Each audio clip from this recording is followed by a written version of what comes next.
We hear a lot of perspectives on the Mankind podcast. Inclusion of a guest is not an endorsement of their views, and the opinions expressed here do not always represent the mission or values of the Mankind Project USA.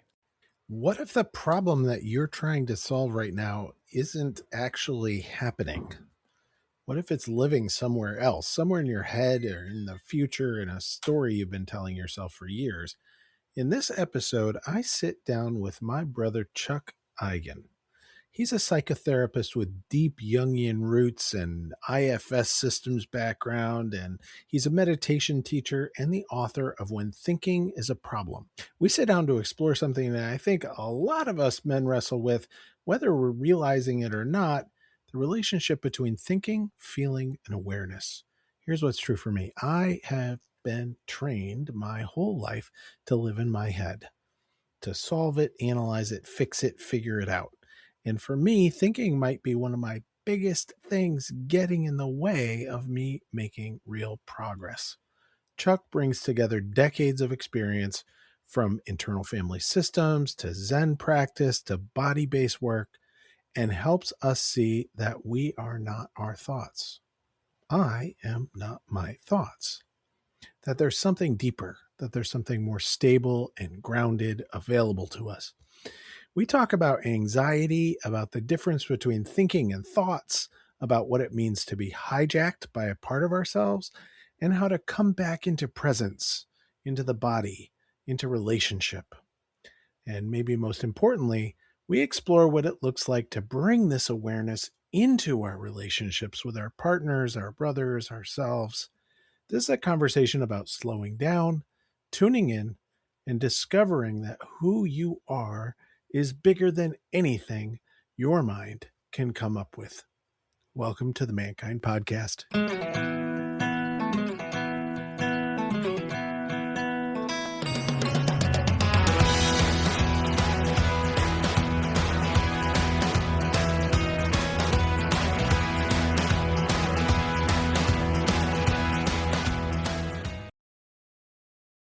Hey, everybody, it's Boysen. Welcome back to the Mankind Podcast, the podcast where we break the molds of modern manhood to prove that there is indeed more than one way to be a man. Today, I am sitting down with a longtime New Warrior brother and a psychotherapist, teacher, and longtime meditation practitioner, Chuck Eigen. Chuck, say hello. Hey, Boysen. Thank you so much. Hi. I am looking forward to this conversation. Let me tell you a little bit about Chuck, and then we are going to get into what he's been up to and the reason that I wanted to get him on the podcast. Chuck Eigen is a psychotherapist, a teacher, a longtime meditation practitioner. He's certified in internal family systems, as well as an advanced practitioner of Rolfing structural integration. He's been a lecturer at the University of Wisconsin-Milwaukee in both human kinetics and in the English department. Chuck was a founding member of the mindfulness community of Milwaukee and is past president of both the C.G. Jung Center of Milwaukee and the Milwaukee Zen Center. Before all this, Chuck was a senior inspector in the Milwaukee Health Department. Chuck is also an author and an editor, and we are going to be talking about his latest book today. So this is going to be a really interesting conversation about thinking. There you go. And let's dive right into it. So first, Chuck, and let's go way back, I guess. What did you do as a health inspector, and why, and how did you make the leap from being a secure servant, city servant, to the rest of your life, all these other things? I was secure. I mean, when you get a job with the city, that's about as secure as you can get. And I wasn't sure what I wanted to do in my 20s. And I took all these civil service tests, and I ended up working in the billing department of an ad agency. And I was very depressed. I mean, I hated it there. And one day I got a call from the Milwaukee Health Department, and they finally worked their way down to my name on the civil service tests. And so I took a job there, and I started out being part-time, working, just investigating dog attacks and dog bites and pit bull fights and stuff like that. And it was kind of scary. But I did that for a while, and then they offered me a full-time job as a restaurant inspector. And so I did that. But then I was at the same time studying psychotherapy, and I was a client in psychotherapy, and I loved it. And I guess I had a knack for it. And my therapist knew that I was going to be a psychotherapist before I did. She said, one day you're going to be a psychotherapist, just because I was eating it up. I mean, I loved it. But then I did something called movement work. And you might have heard of Alexander technique or Yes. Aston patterning. And so I did something called, it was Aston patterning. And I worked with this woman. And it just blew my mind because I was, a lot of guys, especially, I was pretty much out of touch with my body. Yeah. And especially guys, have the role model of an athlete or a soldier where you just ignore your body in order to get the mission done. And part of ignoring the body is ignoring your feelings. And anyway, so she kind of introduced me to my body. My therapist also did. And it blew my mind. And I thought everybody in the world has got to do this. And so I resigned from the health department and went back to school. And my father, by the way, because I was literally fired from high school. I didn't drop out of high school, but when I turned 18, they kicked me out because I was pretty confused and kind of your typical delinquent. And so my father was shocked when I said I was going to quit working for the city. And he said, how many years until retirement? And I said, 35 years. And he said, just coast. Keep the job and just 35 years. Anyway, I went back to school, and then I was accepted into the Rolf Institute and became a movement teacher, and then a Rolfer, and then an advanced Rolfer. And then also I continued doing psychotherapy and that. But I'll tell you what, when I left the health department, one of the fellow inspectors came up to me and he said, because he was unhappy there too. And he said, how do you quit working for the city? I mean, what do you do? How do you? And I told him, I said, well, find something that you like, that you're interested in, and keep going for that. And at some point, you'll just want to do that. And that's what you did. That's what I did. And I appreciated him asking me that because it felt, okay, yeah, I'm able to do that. I was able to quit. So you went into Rolfing and the teaching at the human kinetics. So there's around movement and around connecting to your body. And you were also an English teacher for some period of time. There's a whole lot just in your bio that's kind of interesting. So what did you teach in English? Just for curiosity. I taught a class titled Literature and Higher Consciousness.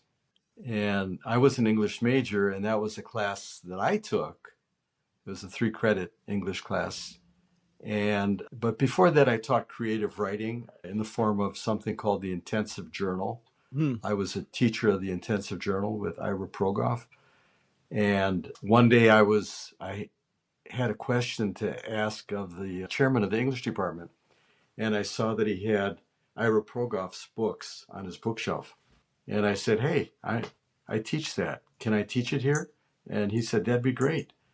And so then I had some credibility with him. And then I asked him, hey, I'd also teach this literature class. And he said, that's fine. And higher consciousness. Your latest book, so now from creative writing into writing and editing and building compilations, your latest book is called When Thinking is a Problem, About and Beyond Thinking.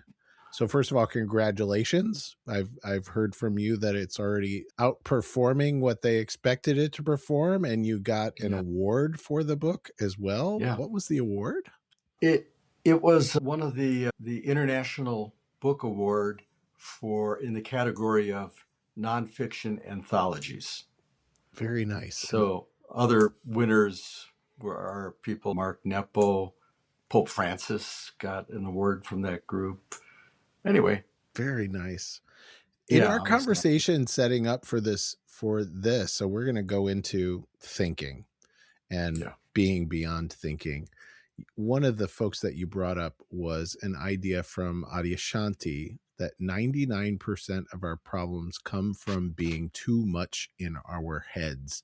So as a therapist, as an author, as a meditator, as a body guy, what have you learned about people and being in our heads? It's highly overrated. But in a way, we don't have a chance to not be in our heads because that's where the whole culture is. And in school, the focus is all about our heads and thinking. I don't remember ever having a teacher ask me, how did I feel? Or, okay, class, notice if there's a funny feeling in your stomach or the pit of your stomach, or how does your chest feel? Does your everybody just take a minute and go inside? Does your chest feel open and free and happy, or does it feel you got a weight on your chest? Or none of that happens pretty much in the public schools that I went to. But yeah, so we're taught to be in our heads pretty much. And but Carl Jung said that he came up with four functions of the personality. It was a kind of a typology. Yes. And two of the functions are thinking and feeling. And he called those the rational functions because thinking and feeling are the two ways that we measure what things mean to us. Mm. It's how we evaluate our experience is with thinking and feeling. And so if you're only thinking and you're not in touch with your feeling, you only got half of the deck of cards, kind of, for those two. But you mentioned Adyashanti, and I happened to come across the quote where as Adyashanti said 99% of our problems come from being in our head. And I found the paragraph. Can I just read the paragraph? Please. Yeah. Because he says it so much better than I would.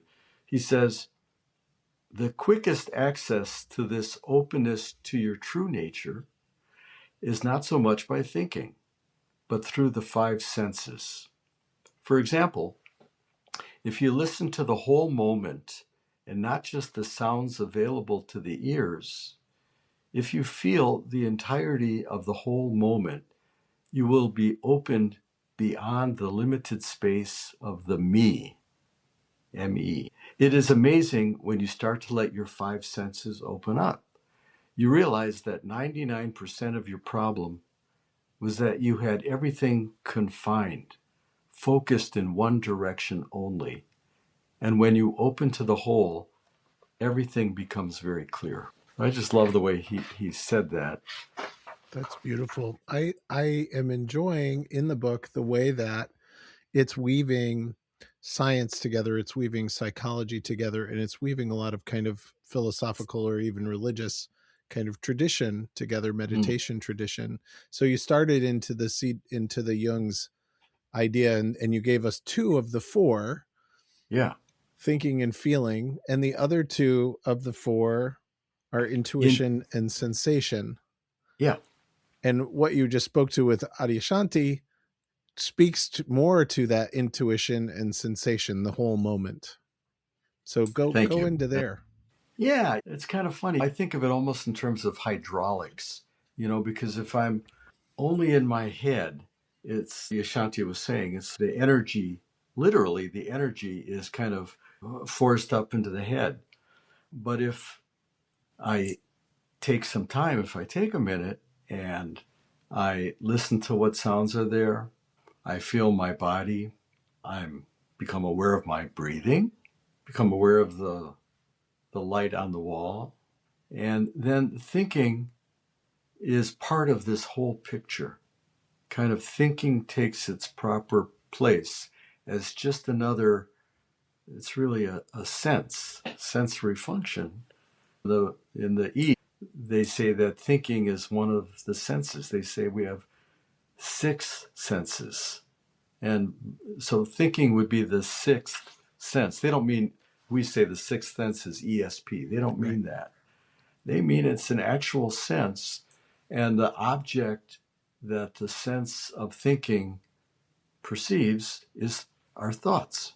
So, yeah, actually, there's a beautiful technique. I don't know if you ever came across it. It's called mind-body bridging. And No, explain. well, it's very popular with a lot of people who have one foot in the Zen community, Zen world, and another foot in psychology.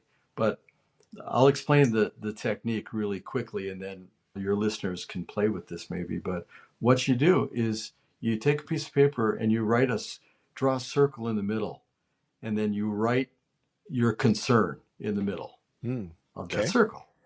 So the concern might be work, let's say. Yes. Right. And then you set a timer for 3 or 4 minutes and you write everything that comes to mind kind of around that circle. You might write, oh, there's too much to do. I'm not getting paid enough. My boss is not giving me the better assignments or whatever it might be. And you do that for 4 minutes and you just fill the page. Then you take another piece of paper and you draw another circle in the middle and you write the same word, work. But this time you stop and you just take a minute and you listen to the sounds. If you're inside, the sound might be the sound of your refrigerator or your AC unit. Maybe there are kids outside playing or distant traffic. You feel your body in the chair. Get in touch with your breathing. You feel the pen in your hand. And then you write whatever comes to mind, but this time you only reserve 15 or 20% of your attention to your thinking, and you keep the other 75% with your senses. And so if something comes to mind about work, you write it down, but as you write it down, you watch the ink come out of the pen. And so it's physical therapy, a range of motion exercise in a way, because it's a practice of, practice coming back into my body and opening to my senses, right? Because our senses, the five senses are different than thinking in one very important way. And that is that the other five senses are in touch with the moment, right? Whereas our thinking takes us into the future or into the past usually. And when thinking takes us into the future, I mean, that's where anxiety is. That's what anxiety is, because our mind has taken us into the future. And the irony of anxiety, I think, is that it gives us situations that we can't do anything about because they're not happening. They're in the future. And so anxiety kind of puts us in a groundless place.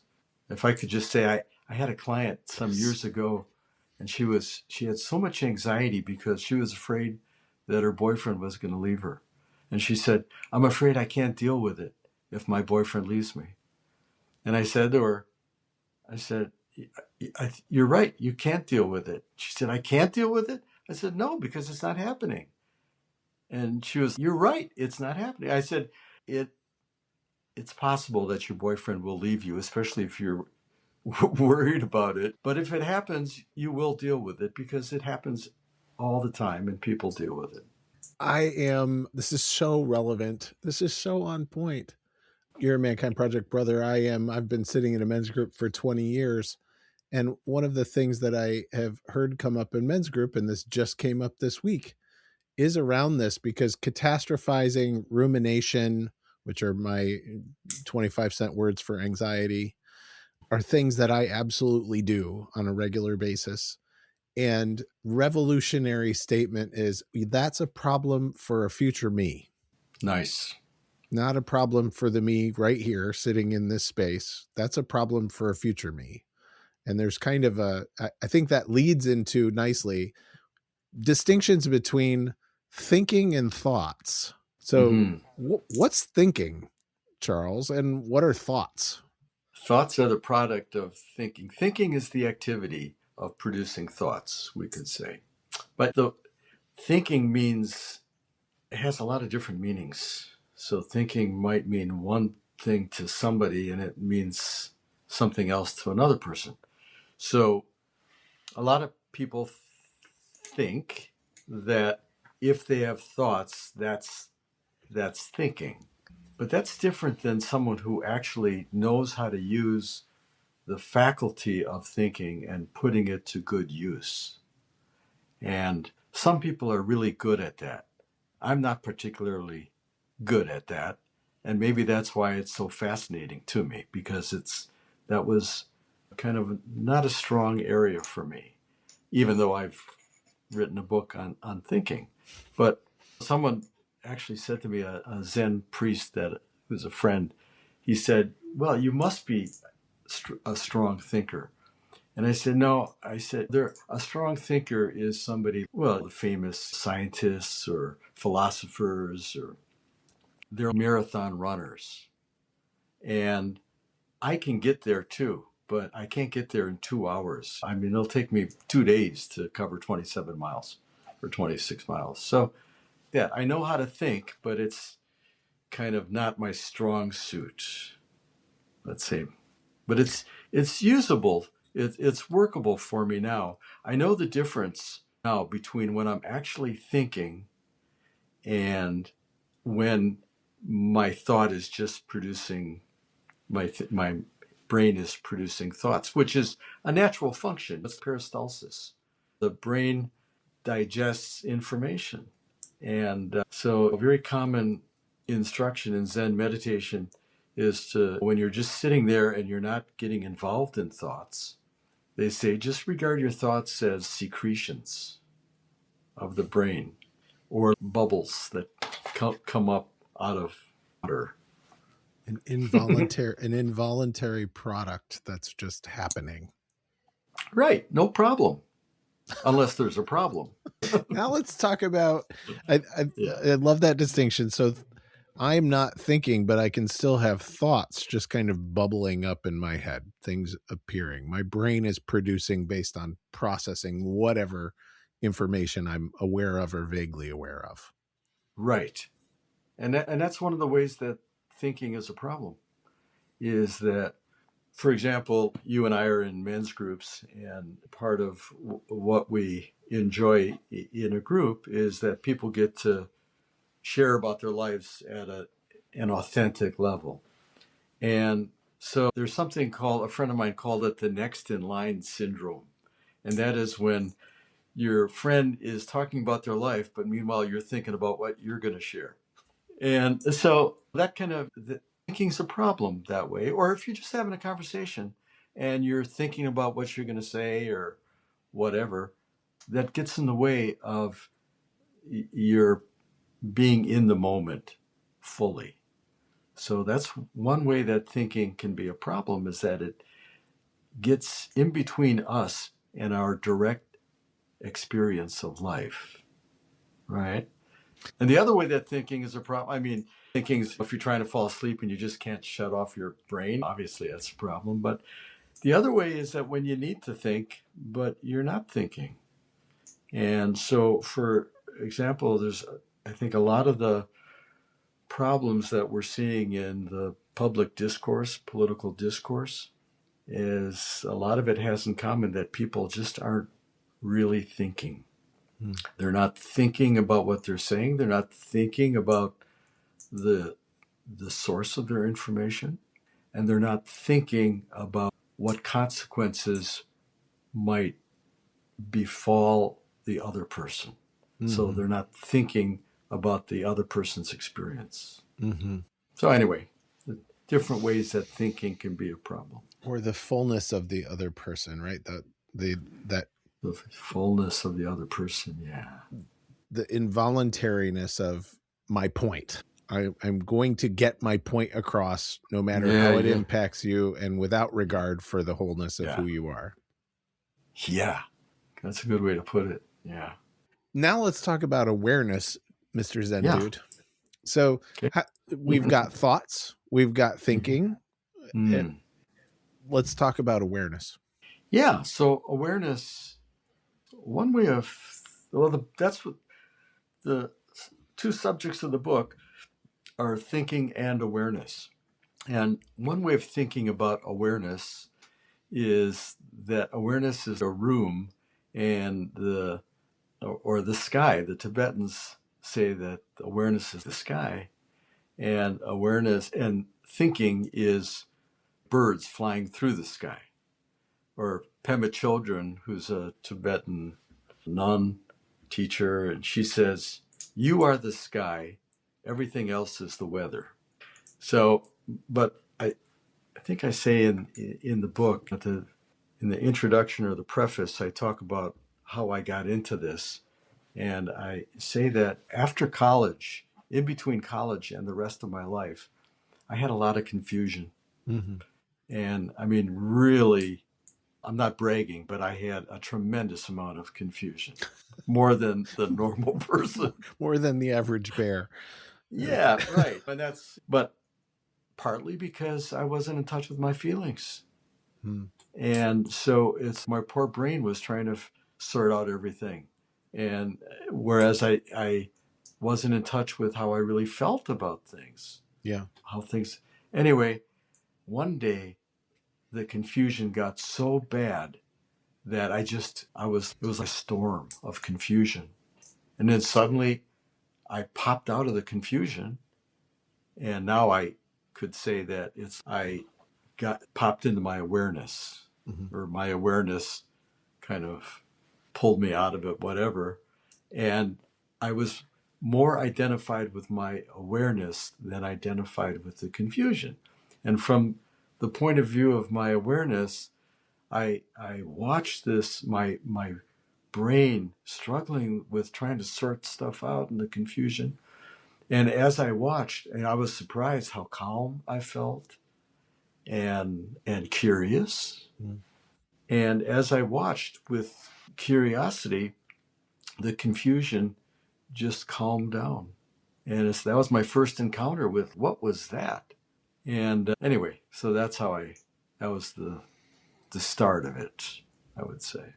And that's how I work as a psychotherapist pretty much, is I help people shift their identification. What's from their reaction Mm-hmm. to their awareness. And you mentioned IFS, it stands for Internal Family Yes. Systems Therapy.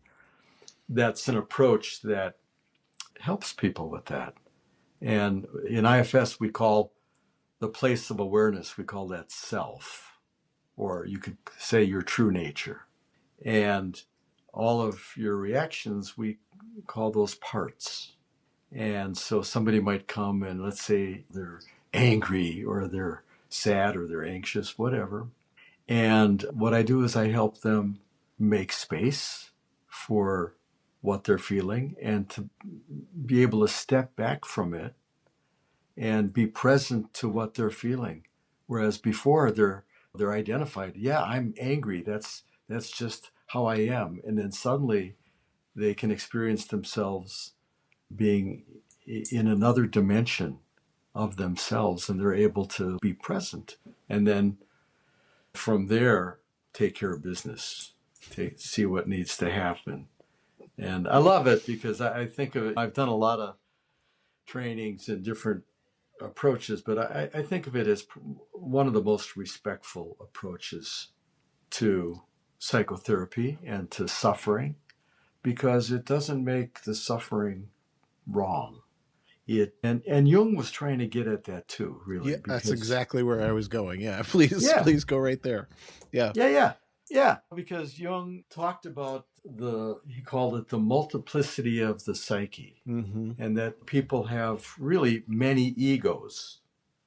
And you can think of an ego as a self-image. That's one way of thinking of an ego. But none of these defines the person. And so anyway, I lost where I was going with that. Well, I think that there's an idea in IFS of parts, right? So we kind of talk about it as how our parts and how our parts are interrelating and how they make up an ecosystem of their own, which I think relates so beautifully to Jung's kind of unconscious and shadows, those things which are often unowned parts, owned aspects, unowned egos. Yes. Does that resonate for you in your understanding? Well, Yeah. somewhat they're unowned, especially if they're shadow, Yeah. or they could be reactions that own us. That's another way of putting it. Sometimes there's a phrase in the IFS community about getting hijacked by a part, or someone else called it that she was suffering from a part attack. And how, but Jung talked about that too, and other Jungians, how we can get invaded by a feeling or possessed by an idea and really being taken over by it. And some people, we all suffer from that. This is part of the human condition. And hopefully, people can find a way of getting free from these limitations. Because all of our parts, they whatever we're feeling deserves to be respected. Say that But again. whatever we're feeling deserves to be respected, because I think of IFS as kind of a non-violent approach to healing. And there are some approaches to healing that are kind of search and destroy. Let's find a problem and get rid of it, and just, whereas this is from the standpoint of being in yourself, or being in the deepest dimension of who you are. These reactions aren't a problem. In fact, that's how I know when I'm more in self, is that whatever I'm dealing with, it's not a problem. It's something that deserves compassion. That's Beautiful. another thing that they don't teach us in school, is how to touch into compassion for ourselves and others. I was going to go to relationships. So this idea of whatever I'm feeling, whatever I'm experiencing, isn't the totality of what's happening. Whatever I'm thinking and the point that I want to make isn't the wholeness of who I am or what's going on. So how can we bring these understandings into relationship with one another? So now we've gone from a kind of I space to an I and thou space of interrelation. Yeah, that's a great question. Well, one way is when I become familiar with my parts and I learn that my parts don't define me. Whatever I'm feeling, it doesn't define me. Particularly if I'm not identified with it, then it's just something deserving of compassion. Then I realize that the other person too has parts, and her parts or his parts don't define him or her. And one thing, I mean, it helps me to be more tolerant, and also less judgmental, because I don't, however person's being, I don't say, okay, that's him. If he's got some crazy political view, let's say, I don't say, okay, that's who he is. I can see that, wow, that's a part that he might be identified with. And the problem is that it gets tricky in conversation, because if somebody's identified with a part, then there's a tendency to defend that position. Hey, because that's him. He thinks that his opinion, or the place where he's identified with, that defines him. Who would he be without that? And actually, the reality is that who he'd be would be much happier. Not that he needs to change his opinion, but to realize that his opinion doesn't define him. That who he is vast and mysterious, and not something that you can pin down. Thank you. Something about the relationship between thoughts, thinking, opinions, and feelings that I seem to notice, and I want to check out with you. If I have an opinion and I have that defended place of identity around my opinion, then whatever feelings that I'm having when I'm being confronted by somebody who's maybe pushing against what I think of as my identity, the thoughts and thinking that I think of as my identity, there becomes a circular place of this, right? Where the feeling of fear comes into anger, comes into rage, comes into adding defensiveness. Rather, how can I learn to Not that I ever do this, right? This is not me I'm talking about, of course. Or me, yeah. How can I learn to get that space into the bigger room, into the sky that we've been talking about? Yeah, well, you mentioned that I was one of the founders of the mindfulness community of Milwaukee. Yes. And that kind of we followed the teachings of Thich Nhat Hanh, who is the Vietnamese Zen teacher. He was nominated for the Nobel Peace Prize by Martin Luther King. And Thich Nhat Hanh was considered an enemy of both the North and the South in Vietnam because he didn't align himself with either. He was aligned with peace. And he had to leave Vietnam, and he settled in France. But where I'm going with this is that Thich Nhat Hanh would advise that if you're having an argument with somebody, that to bring in mindfulness or awareness. It's an application of awareness. And so if you're having an argument with your partner, for example, the skillful thing is to not try and win the argument. The skillful thing is to just stop. And he would say something, darling, I'm not qualified to discuss this with you right now because I'm reacting, I'm feeling angry, and I'm afraid that what I say might be hurtful. And so let's stop for now and let's come back tomorrow and let's talk about it when I'm in a place where I can do a better job. The only you that you used in that statement was, I'm worried that I might hurt you, that I might harm you. And I just want to reflect back that that was all I statements from the beginning to the end. I am not qualified. I am feeling activated. I am not able to do this right now. I would to come back. So there's no part of which that lays responsibility for the situation or the conflict or the thoughts onto the person that you're interacting with. Yeah, that's a good catch. I appreciate that reflection, Boysen. Yeah. And just in my own life, in my own marriage, and risked some self-exposure. Please. We're here for it at the Mankind Project. Yeah. It's in the early years of my marriage. At one point, I had an incredible discovery for me. It was a good discovery, and that was that in whatever argument we were involved with, that I wasn't going to get what I was looking for. Yeah. And I realized, I asked myself once, well, what outcome do I want from this argument? Ultimately, the outcome I want is for my wife to feel good about herself and about me. And I want us to come together. And the outcome I want is understanding. And then I realized that, wow, it's whenever I engage her or anyone else from a place of reactivity, I'm just going to get defensiveness, because reactivity is kind of an attack or a criticism. And by wanting her to go, oh, you're so right, and I'm wrong, and I'm so sorry for disagreeing with you, and I'm going to bake you a beautiful cake and not criticize you for eating it or what. But no, she's wanting me to go, oh, I'm sorry, you're right.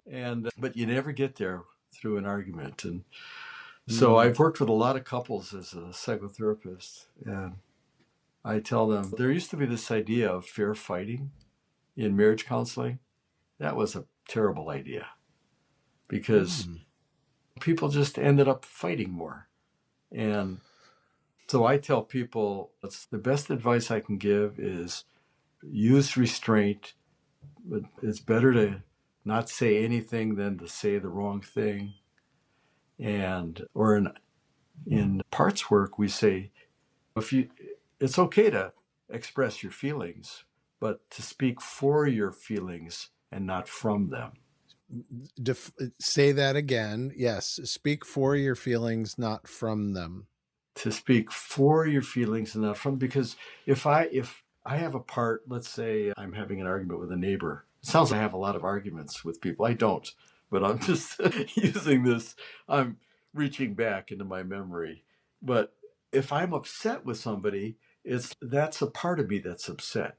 And if I let that part take the lead, then what's going to happen in terms of what outcome are we looking for? What's going to happen is I'm going to get a part of them defending. Yes. But if I can come from a place of self or mindfulness or awareness or presence, then I have a better chance of being heard, which is the outcome I'm looking for. And I also have a better chance of eliciting the self in the other person. Yes. And then we can come away feeling better. So we're getting around to the end of our conversation. I'm going to come back to the book. So you've gotten to know, listeners, hey, everybody out there, this is Charles. I feel I've gotten to know you pretty well in this short amount of time, and I'm going to talk about when thinking is a problem. So this is an anthology book. It's an award-winning book.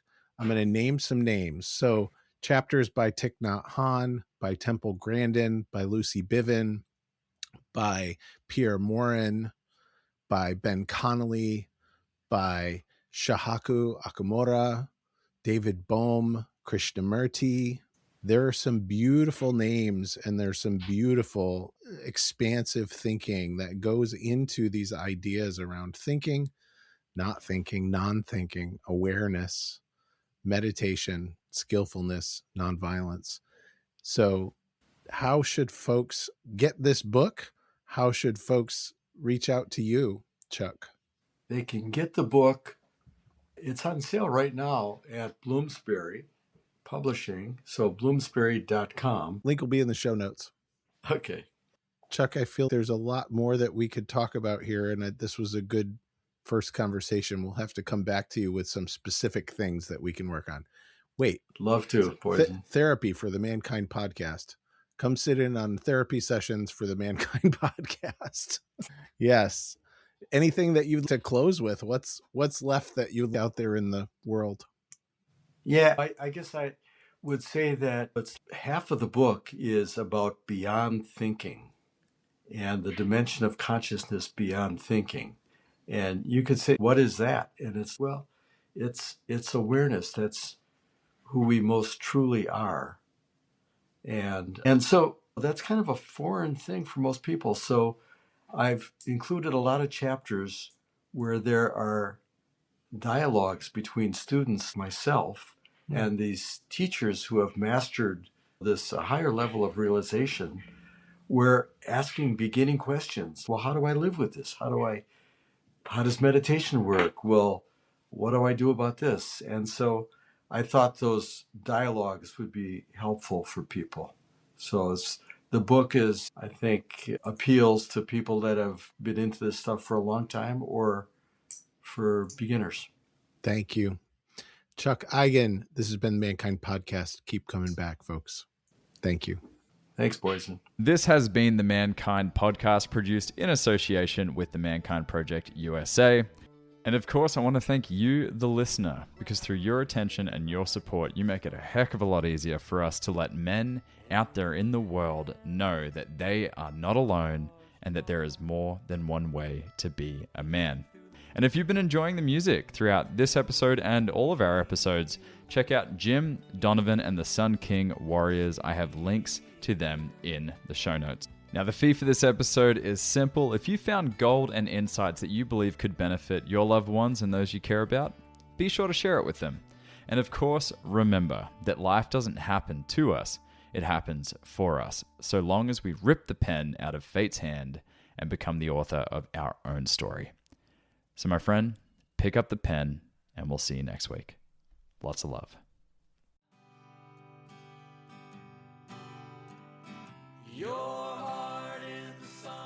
Hey, it's Boysen. On the Mankind Podcast, we've brought some incredible guests on to talk about the importance of doing the work to improve our mental and emotional health. And here's the truth. Multiple times over the last 25 years, I've had the help of one-on-one work with some amazing therapists. For me, for my wife, for both of us as adoptive parents, and for our kids. The Mankind Project and Men's Group, though awesome, are not a substitute for professional mental health support. And so I'm thrilled that the Mankind Podcast now has BetterHelp as a sponsor for the show. BetterHelp works online. It asks you what you're working on and then matches you for live one-on-one sessions with a licensed therapist, someone trained to work with you, listen, and offer helpful insights. I'm using BetterHelp. It's super easy, and I like what I'm getting. If getting one-on-one support in the comfort of your own space feels like a good direction for you, I invite you to check it out. Go to the link in the show notes or betterhelp.com/mankind. And if you sign up, you'll get 10% off your first month of therapy.